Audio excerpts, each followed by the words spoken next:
Many of the people that know Carolyn and I know that we have a son who became homeless and who disappeared almost 12 years ago.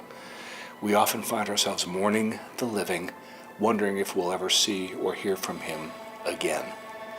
But what we know is every day there are close to 500 Matthews who show up in our door.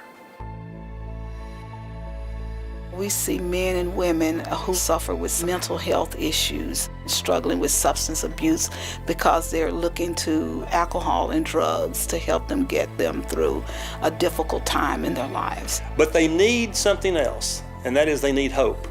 They need hope that tomorrow might be a step forward. Truly, God has something else for them besides what they see that they've been given. It's amazing that given the right experiences of care and love, given the resources of the kingdom of God, surrounded by loving people, how breakthrough begins to happen. At KARM, we talk about what happens inside our walls in terms of a very simple equation. Rescue plus relationships equals restoration. When people come through our door, our first course of action is to meet the need, get to know them. Once we meet that need and we build that relationship, that's when restoration can happen. Rescue is that life preserver, and the easiest way to picture it is the person who's out at sea drowning who needs someone to throw him a life preserver to get him up out of the water, get him on stable ground, and begin to go to work on getting them well. When someone comes through the doors of KARM, they may need a hot meal, they may need shelter, they may need a hot shower, clean clothes, whatever it is, we spring into action to try to help that person in an emergency capacity. And I didn't know where to go. I was just drinking and drinking to numb the pain. Oh, I'd hate to imagine what I would be, where I'd be right now if it wasn't for KARM. And I would be probably dead. I would probably drink myself to death. We've provided the rescue, we've got you stabilized, we've got you on your feet. Now you're ready to have a conversation. My new judge since 2008, we become friends, and when he started coming to me, he said, "Tommy, I think it's time." Kept encouraging him to join Launch Point, our program to help folks get out of KARM. Kept subtly and softly saying, "Tommy, how you doing? Isn't it about time we get you in Launch Point and get you out of here?" This place give me the will, and God has given me the will to move on, leave and do something, go back and get into the community like I was before I got over here. And I intend to do it. I'm gonna make the best of it while I can.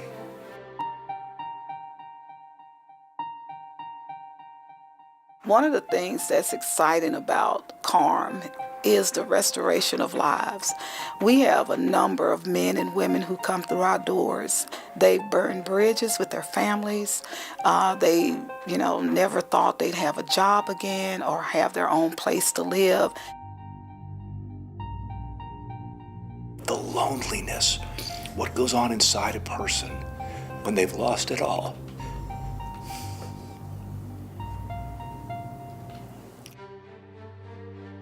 But if you were to talk to Launch Point people, they would say, I worked on my plan, but nothing brought me as much joy as seeing my child or my grandchild or my family come back into my life. It's just really good to feel like you're a part of some community. Actually open your curtains, answer my door, answer my phone. It's just been awesome. Not only did he restore that, I always try to say it's like a ripple effect. I was that stone that was thrown in the water, but it's affected my daughter's life, my granddaughter's life.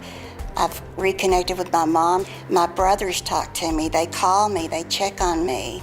I mean, it's connected me back with a whole family.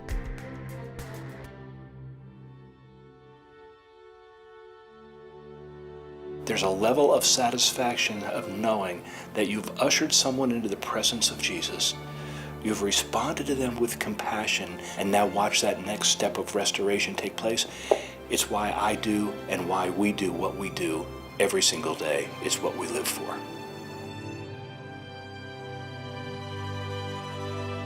The joy of seeing the work unfold, the joy of being a part, just an instrument that God can use in this environment.